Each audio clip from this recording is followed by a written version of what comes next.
সবাইকে microcontroller basic tutorial part 2 তে স্বাগতম জানাচ্ছি। আজকে আমরা মাইক্রোকন্ট্রোলারের জন্য 5 ভোল্ট পাওয়ার সাপ্লাই সার্কিট কিভাবে তৈরি করতে হয় এই বিষয়টি সম্পর্কে আমরা জানার চেষ্টা করব। প্রথমে যে বিষয়টা বলা হচ্ছে তা হচ্ছে অন্যান্য ইলেকট্রনিক আইসি চিপের মতো মাইক্রোকন্ট্রোলারের জন্যও ডিসি বায়াসিং ভোল্টেজ প্রদান করতে হয়। জনপ্রিয় প্রায় সকল মাইক্রোকন্ট্রোলার 5 ভোল্টে ভালো কাজ করে, তাই আমাদের একটা 5 ভোল্ট রেগুলেটেড পাওয়ার সাপ্লাই তৈরি করা আবশ্যক। আমাদেরকে 5 ভোল্ট রেগুলেটেড পাওয়ার সাপ্লাই তৈরি করতে হবে। এখানে রেগুলেটেড পাওয়ার সাপ্লাই বিষয়টা আমাদের একটু জানা দরকার, আসলে ব্যাপারটা কি। 5 ভোল্ট পাওয়ার সাপ্লাই বলতে আমরা বুঝি যে ডিসি লেভেলে 5 ভোল্ট। তো আমরা এমন একটা সার্কিট তৈরি করব যেটাতে আমরা ইনপুটে 5 ভোল্টের থেকে একটু বেশি সাপ্লাই দিব এবং আউটপুটে আমাদের কাঙ্ক্ষিত 5 ভোল্ট আমরা আউটপুটে পাবো। এ ধরনের একটা সার্কিটকে আমরা বলতে পারি যে রেগুলেটেড 5 ভোল্ট পাওয়ার সাপ্লাই। এখানে আমরা স্ক্রিনে একটা সার্কিট ডায়াগ্রাম দেখতে পাচ্ছি, যে সার্কিট ডায়াগ্রামটা ব্যবহার করে আমরা 5 ভোল্ট পাওয়ার সাপ্লাই তৈরি করতে পারি। আসুন তাহলে দেখে নেওয়া যাক যে এই সার্কিট ডায়াগ্রামে কি কি পার্ট রয়েছে। আমরা প্রথমেই একটু জেনে নিই যে আমাদের এই পাওয়ার সাপ্লাইটা তৈরি করার জন্য কি কি উপকরণ আমাদেরকে সংগ্রহ করতে হবে। এখানে আমাদের প্রথমেই যে জিনিসটি লাগবে তা হচ্ছে একটি ট্রান্সফরমার, যেটা হবে 230 ভোল্ট ইনপুটে নিবে এবং আউটপুটে দিবে 9 ভোল্ট, অথবা আমরা আউটপুটে মানে 230:12 ভোল্ট এর ট্রান্সফরমারও ব্যবহার করতে পারি। এবং আমাদের 4টি রেকটিফায়ার ডায়োড লাগবে। আমরা জানি যে রেকটিফায়ার ডায়োড কি কাজে ব্যবহার করা হয়। রেকটিফায়ার ডায়োডের মাধ্যমে আমরা এসি ভোল্টেজকে ডিসি ভোল্টেজে রূপান্তর করতে পারি। এবং আমাদের একটি ভোল্টেজ রেগুলেটর আইসি লাগবে, যার নাম্বার হচ্ছে LM7805। এবং সার্কিট থেকে প্রয়োজনীয় ডিসি লেভেলের আউটপুট পাওয়ার জন্য এবং পালসেটিং ডিসি সিগন্যালকে পিওর ডিসি সিগন্যালে পরিণত করার জন্য আমরা ক্যাপাসিটর ব্যবহার করব। ক্যাপাসিটরের ভ্যালু হচ্ছে 470 মাইক্রোফ্যারাডের একটি ক্যাপাসিটর লাগবে এবং 2টি ক্যাপাসিটর লাগবে 0.1 মাইক্রোফ্যারাডের। এখন আমরা পুনরায় সার্কিট ডায়াগ্রামে ফিরে যাই। এখানে আমরা দেখতে পাচ্ছি যে আমাদের সেই ট্রান্সফরমারটি এখানে রয়েছে, যে ট্রান্সফরমারটি আমরা ব্যবহার করতে পারি ইনপুটে 230 ভোল্ট আমরা ইনপুটে দিব এবং আউটপুটে আমরা 12 ভোল্ট অথবা 9 ভোল্ট পাবো। আমরা কি এখন বলতে পারি যে আমাদের আউটপুটে যে 9 ভোল্ট বা 12 ভোল্ট পাবো এই ভোল্টেজটা কি ডিসি নাকি এসি? অবশ্যই আমাদের এই ট্রান্সফরমারের আউটপুটের যে ভোল্টেজটা পাবো সেই ভোল্টেজটা থাকবে এসি, কারণ আমরা ইনপুটে সাপ্লাই দিচ্ছি, এসি সাপ্লাই দিচ্ছি এবং সেটা ট্রান্সফরমারের মাধ্যমে আমরা ট্রান্সফরমারের আউটপুটে পাচ্ছি হচ্ছে এসি, কারণ এখানে আমরা এখনো পর্যন্ত রেকটিফাই করিনি। এরপরে আমাদের একটা ফিউজ দিয়ে আমাদের রেকটিফায়ার সার্কিটে নিয়ে আসা হচ্ছে। রেকটিফায়ার সার্কিটটা আমাদের কি দিয়ে গঠিত? রেকটিফায়ার সার্কিটের মধ্যে মোট 4টি ডায়োড রয়েছে, রেকটিফায়ার ডায়োড রয়েছে। যে 4টি রেকটিফায়ার ডায়োড আমরা ব্রিজ সংযোগে সংযুক্ত করেছি। ব্রিজ সংযোগে আমরা কিভাবে সংযুক্ত করব? আমরা জানি যে একটা রেকটিফায়ার ডায়োডের 2টা প্রান্ত থাকে, অর্থাৎ একটা রেকটিফায়ার ডায়োড মানে একটা পিএন জাংশন। তো পিএন জাংশনের আমরা পি টাইপ সেমিকন্ডাক্টর যেদিকে থাকে সেই দিক থেকে আমরা এখানে দেখতে পাচ্ছি যে আমাদের যেদিকে শুধুমাত্র একটা রেখা টানা আছে সেটা হচ্ছে আমাদের এন টাইপ, সেই দিকে আছে এন টাইপ ম্যাটেরিয়াল থাকে, এবং যেদিকে বড় সেই সাইডটাতে পি টাইপ ম্যাটেরিয়াল থাকে। তো আমরা এসি সাপ্লাইটা দিব হচ্ছে আমাদের এখানে মোট 4টা প্রান্ত তৈরি হয়েছে, যে প্রান্তে আমাদের একই সাথে পি টাইপ এবং এন টাইপ যুক্ত হয়েছে এরকম 2টা প্রান্তে আমরা এসি সাপ্লাই দিব।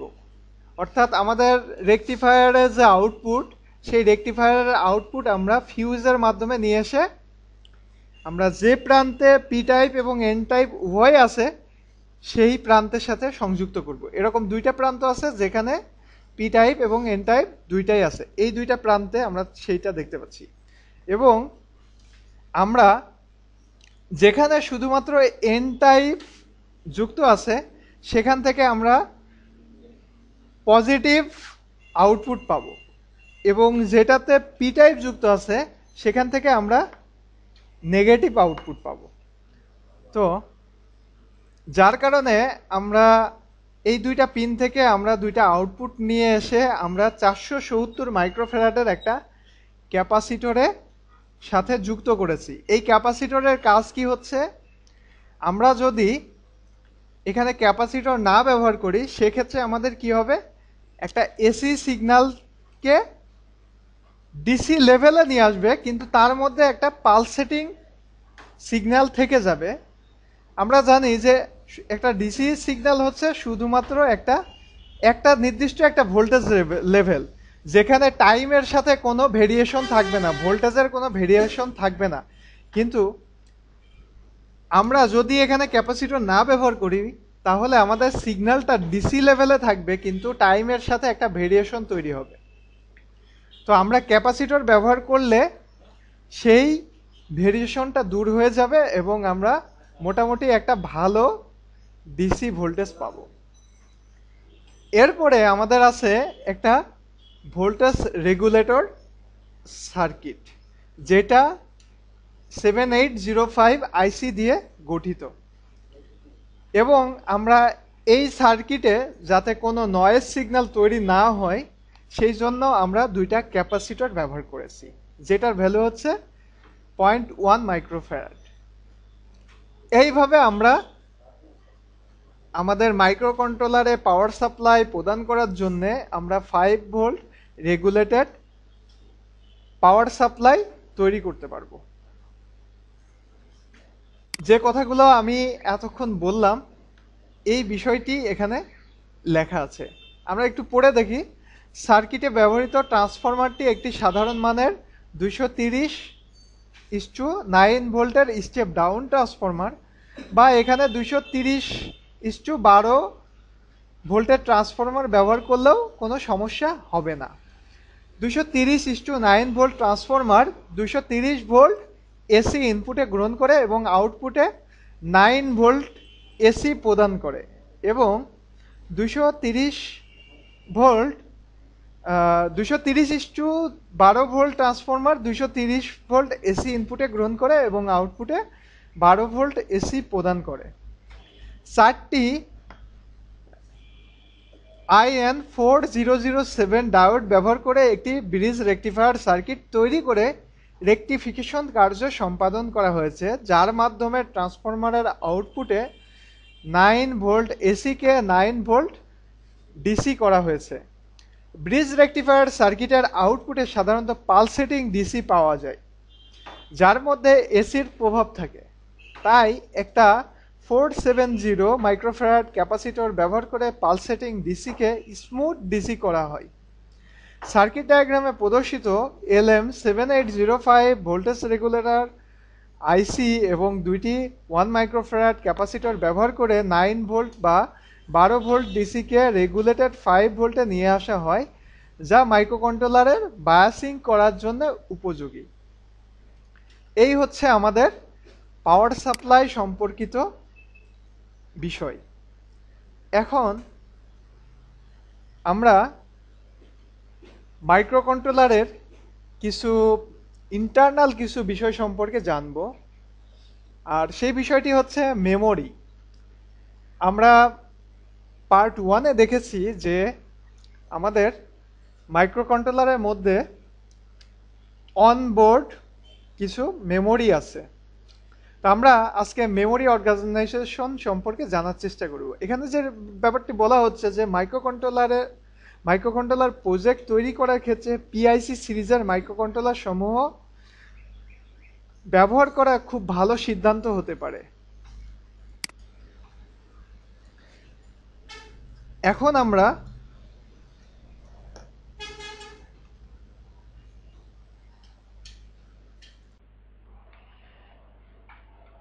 আমরা PIC 16F877 এর মেমোরি অর্গানাইজেশন সম্পর্কে আলোচনা করব। তাহলে আমরা দেখি মেমোরি অর্গানাইজেশন ব্যাপারটা একটু কি।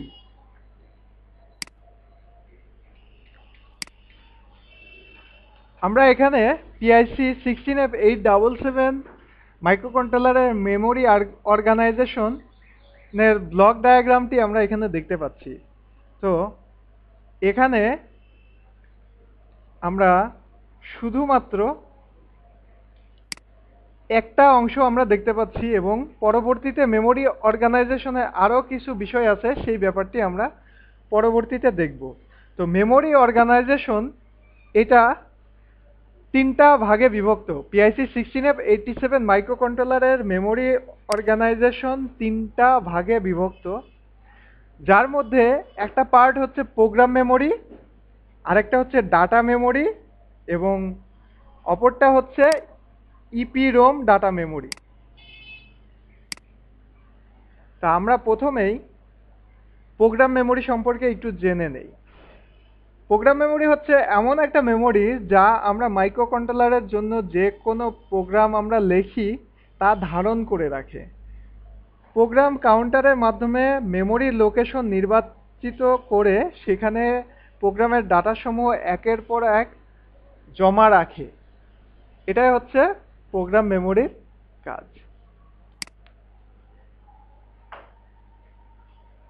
এখন আসা যাক আমরা ডাটা মেমোরি সম্পর্কে একটু জেনে নেই। ডাটা মেমোরি সাধারণত র্যাম টাইপের হয়। আমরা র্যামের বিষয়টি গত পার্টে আমরা আলোচনা করেছিলাম। সেটা হচ্ছে যে র্যামে সাধারণত অস্থায়ীভাবে ডাটা সংরক্ষণ করা হয়।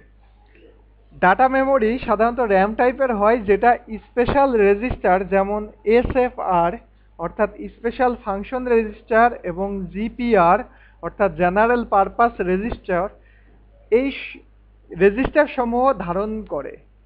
সাধারণত প্রোগ্রামে ব্যবহৃত বিভিন্ন ভেরিয়েবলের মানসমূহ জমা রাখার জন্য ডাটা মেমোরি ব্যবহার করা হয়, যা মাইক্রোকন্ট্রোলারের পাওয়ার সাপ্লাই বিচ্ছিন্ন করলে মুছে যায় বা রিসেট হয়ে যায়।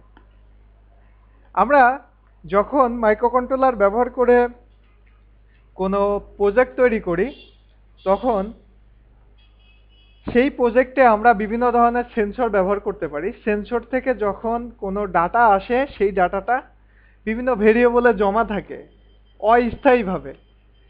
সেই কাজটি করার জন্য আমরা সাধারণত এই ডাটা মেমোরি ব্যবহার করে থাকি। এরপরে আরেক ধরনের ডাটা মেমোরি রয়েছে যেটাকে বলা হচ্ছে ডাটার ইপিরোম। এটা এমন এক ধরনের মেমোরি যা স্থায়ীভাবে ডাটা সংরক্ষণ করে। মাইক্রোকন্ট্রোলারে প্রোগ্রাম বার্ন করার পর কিছু ভেরিয়েবলের মান স্থায়ীভাবে সংরক্ষণ করার দরকার হয়। ভেরিয়েবলের মান পরিবর্তন হতে পারে, কিন্তু বিদ্যুৎ সংযোগ বিচ্ছিন্ন করা হলেও সর্বশেষ মান সংরক্ষিত থেকে যায়। অর্থাৎ ব্যাপারটা হচ্ছে এরকম যে একটা ভেরিয়েবল বলতে আমরা বুঝি যে সেখানে একটা ভ্যালু জমা থাকবে, সেই ভ্যালুটা প্রোগ্রামের বিভিন্ন অংশে পরিবর্তন হতে পারে।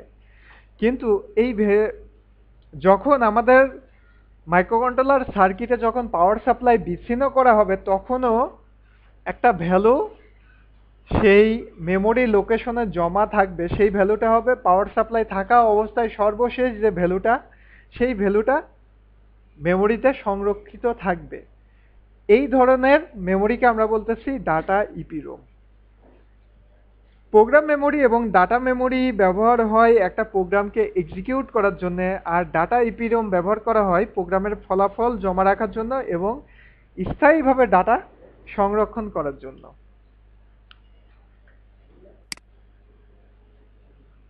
এখন আমরা যে পার্টটি দেখতে পাচ্ছি এটি হচ্ছে PIC 16F877 মাইক্রোকন্ট্রোলারের মেমোরি অর্গানাইজেশনের একটা পার্ট, অর্থাৎ এখানে আছে হচ্ছে প্রোগ্রাম মেমোরিটা এখানে দেখানো হচ্ছে। আমরা অন্যান্য পার্টগুলো পরবর্তী পার্টে আমরা দেখব। আমাদের যে ভিডিও লেকচারের যে পরবর্তী পার্ট যেটা থাকবে তাতে আমরা পরবর্তী অংশ দেখব। তো এখানে আমরা ছবিতে যেটা দেখতে পাচ্ছি যে পিসি নামে একটা ব্লক আছে। পিসি অর্থ হচ্ছে প্রোগ্রাম কাউন্টার। আমরা ইতোমধ্যেই জেনেছি যে প্রোগ্রাম মেমোরিতে ডাটা রাখার জন্য প্রোগ্রাম কাউন্টার কাজ করে, অর্থাৎ প্রোগ্রাম কাউন্টারের মাধ্যমে আমাদের মেমোরিতে যে মেমোরি লোকেশনগুলো আছে সেই মেমোরি লোকেশনগুলোকে নির্ধারণ করা হয় বা সিলেক্ট করা হয়।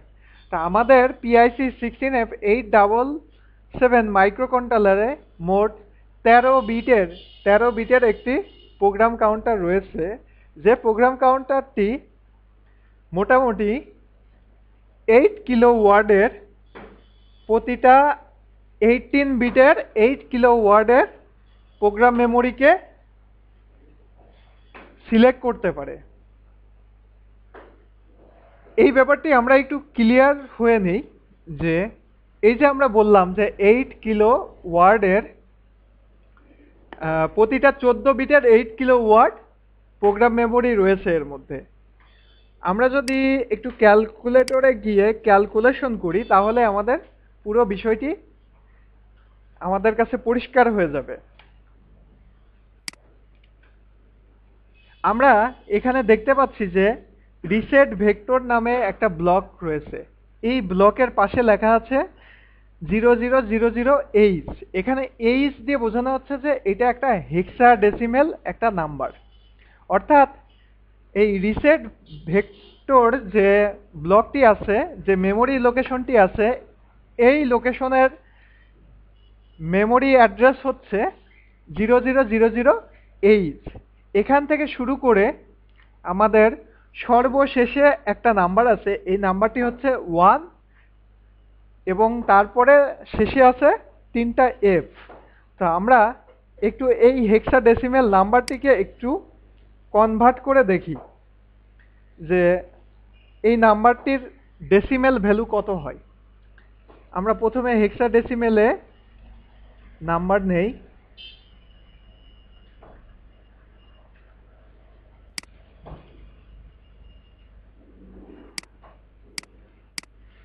তাহলে আমরা হেক্সাডেসিমেল নাম্বারটি এখন আমরা ক্যালকুলেটরে ইনপুট করলাম। এখন যদি আমরা এটাকে ডেসিমেলে কনভার্সন করি তাহলে দেখা যাচ্ছে 8191 হচ্ছে। এখন এটার সাথে অর্থাৎ আমাদের লাস্টের যে ভ্যালুটি, এই ভ্যালুটিকে আমরা যদি ডেসিমেলে কনভার্ট করি তাহলে সেই লোকেশন নাম্বারটি হবে 8191 নাম্বার লোকেশন। এবং আমাদের প্রথমে আরও একটি লোকেশন আছে যেটার নাম্বার হচ্ছে 000H। তাহলে আমাদের মোট মেমোরি লোকেশনের নাম্বার হচ্ছে 8191 প্লাস 1 অর্থাৎ 8192। আমরা যদি এটার সাথে 1 যোগ করি তাহলে আমাদের ভ্যালু হবে 8192। এখন এই নাম্বারটিকে যদি আমরা কিলোতে কনভার্ট করতে চাই, অর্থাৎ আমাদের মেমোরি আছে, প্রোগ্রাম মেমোরি হচ্ছে আমরা বলতেছি 8 কিলো ওয়ার্ড। তাহলে এইটাকে যদি আমরা 1024 দিয়ে ভাগ করি,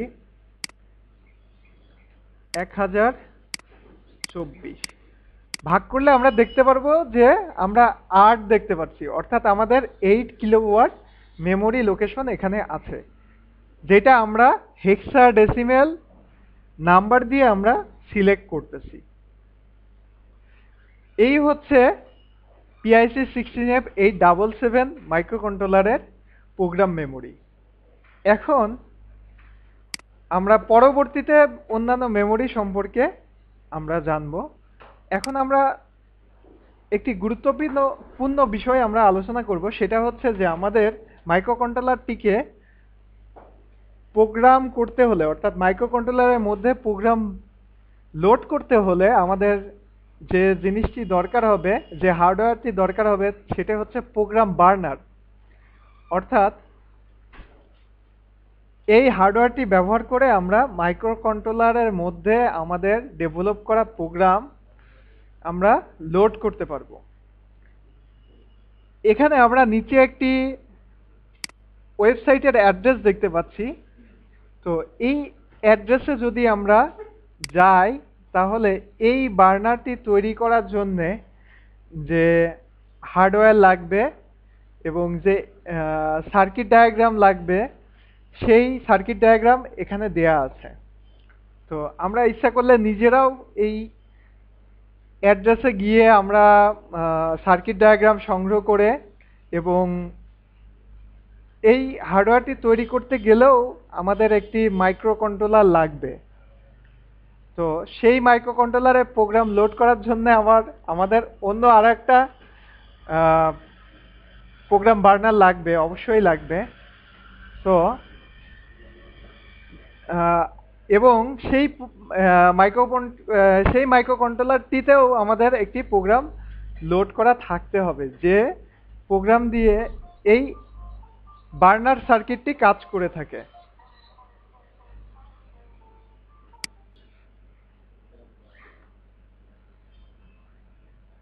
আমরা স্ক্রিনে যে ওয়েব অ্যাড্রেসটি দেখতে পাচ্ছি, এই অ্যাড্রেসে যদি আমরা যাই, সেক্ষেত্রে আমরা একটি ওয়েবসাইট দেখতে পারবো, যে ওয়েবসাইটটি আমাদের এই যে বার্নারটি আমরা ব্যবহার করে মাইক্রোকন্ট্রোলার প্রোগ্রাম করতে পারবো, প্রোগ্রাম লোড করতে পারবো, সেই বার্নারটি সম্পর্কিত সকল তথ্য আমরা এখান থেকে পেতে পারি। তা আমরা দেখতে পাচ্ছি যে আমাদের এই ওয়েবসাইটটি একটু আমাদের অপরিচিত একটা ল্যাঙ্গুয়েজে লেখা আছে, যে লেখাটি আসলে ইংরেজি না। তাহলে আমরা কি করতে পারি, আমরা এই পেজটিকে যদি ট্রান্সলেট করে ইংরেজিতে দেখি, সেক্ষেত্রে আমাদের জন্য সুবিধা হবে এবং সেখান থেকে আমরা প্রয়োজনীয় ইনফরমেশন নিয়ে নিতে পারবো। তো আমি গুগল ক্রোম ব্রাউজারটি ব্যবহার করে এই পেজটিকে ইংলিশে ট্রান্সলেট করে দেখতে পাচ্ছি যে এখানে প্রয়োজনীয় ইনফরমেশনগুলো এখন ইংলিশে আমরা দেখতে পাচ্ছি। এখন যদি বার্নার 8-এর এখানে যেটা বলা হচ্ছে, যে এখানে পিসিবি লেআউট দেওয়া আছে জিপ ফরম্যাটে, তা আমরা যদি এই লোকেশনে ক্লিক করি, সেক্ষেত্রে আমরা এটার সার্কিট ডায়াগ্রাম এখান থেকে দেখতে পারবো। এখানে আমরা কি দেখতে পাচ্ছি, আমরা এখানে পিসিবি লেআউট ডায়াগ্রামটা দেখতে পাচ্ছি। তো পিসিবির এই লেআউটটি আমরা এখান থেকে ডাউনলোড করে নিয়ে আমরা এটা দিয়ে পিসিবি তৈরি করে এবং প্রয়োজনীয় কম্পোনেন্ট, এখানে প্রয়োজনীয় কম্পোনেন্টের লিস্টও আছে, সেই কম্পোনেন্টগুলো সংগ্রহ করে আমরা এই বার্নারটি আমরা নিজেরা তৈরি করতে পারি, অথবা আমরা মার্কেট থেকে কিনতেও পারি। আমি নিজে বার্নার 8 ব্যবহার করে থাকি মাইক্রোকন্ট্রোলারে প্রোগ্রাম লোড করার জন্যে। এছাড়া বাজারে জনপ্রিয় অন্যান্য যে বার্নারগুলো পাওয়া যায়, তার মধ্যে জনপ্রিয় হচ্ছে পিককিট 2। আমরা ইচ্ছা করলে পিককিট 2ও আমরা অনলাইন থেকে তার সার্কিট ডায়াগ্রাম দেখে এবং তার জন্যে যে ফ্রেমওয়ার্ক আছে, ফ্রেমওয়ার্কগুলো আমরা সংগ্রহ করে আমরা পিককিট 2 বার্নারটিও আমরা তৈরি করে আমরা ব্যবহার করতে পারি।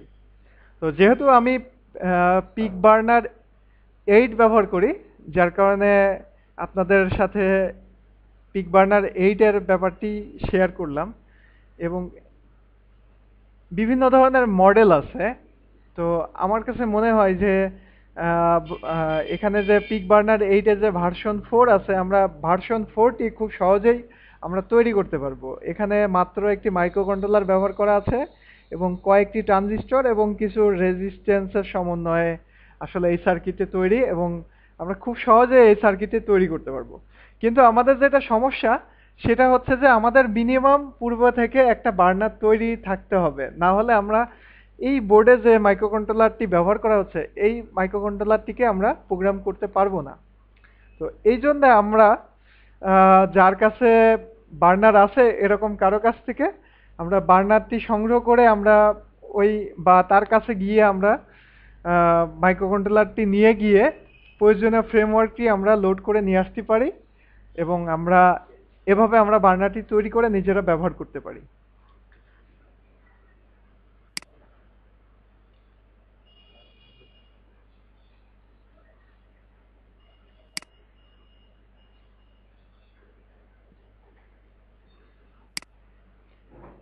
তাহলে আমরা মাইক্রোকন্ট্রোলার টিউটোরিয়ালের সেকেন্ড পার্ট আমরা এখানেই সমাপ্ত করতেছি, এবং আমরা মোটামুটিভাবে মাইক্রোকন্ট্রোলার কিভাবে কাজ করে এবং এতে কি কি ফিচার আছে এবং কিভাবে মাইক্রোকন্ট্রোলারে প্রোগ্রাম লোড করা যায়, অর্থাৎ কোন হার্ডওয়্যার ব্যবহার করে আমরা মাইক্রোকন্ট্রোলারে প্রোগ্রাম লোড করতে পারি, এবং মাইক্রোকন্ট্রোলারের মেমোরি অর্গানাইজেশন সম্পর্কে কিছু ধারণা অর্জন করলাম। এবং পরবর্তীতে আমরা আজকে যে হার্ডওয়্যারটি নিয়ে কথা বললাম, অর্থাৎ মাইক্রোকন্ট্রোলারের জন্য 5 ভোল্ট পাওয়ার সাপ্লাই এবং মাইক্রোকন্ট্রোলার বার্নার, এই হার্ডওয়্যারগুলো ব্যবহার করে কিভাবে কাজ করতে হয় এই বিষয়গুলো আমরা পরবর্তী টিউটোরিয়ালে আমরা দেখব। তো সেই পর্যন্ত সবার জন্য শুভকামনা জানায় আমি আজকের লেকচার এখানে শেষ করছি। সবাইকে ধন্যবাদ।